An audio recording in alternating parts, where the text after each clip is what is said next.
সকল প্রিয় মানুষগুলোকে নতুন বছরের শুভেচ্ছা রইল এবং আপনাদেরকে শুভরাত্রি জানাচ্ছি আমার এই রিলসটার মাধ্যমে।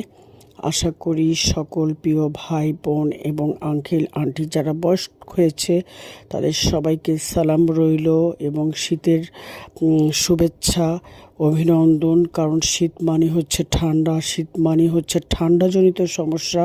আপনারা সবাই সাবধানে থাকবেন, ভালো থাকবেন, সুস্থ থাকবেন, বাচ্চাদেরকে নিরাপদে রাখবেন, গরম কাপড় দিয়ে তাদেরকে সবসময় পরিয়ে রাখবেন যাতে ঠান্ডাজনিত সমস্যা না হয়, আর আপনারাও সাবধানে থাকবেন।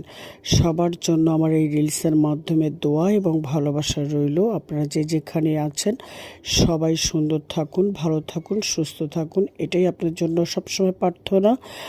আর এটা হচ্ছে আমার রাতের খাবার এবং থালা এবং রান্না।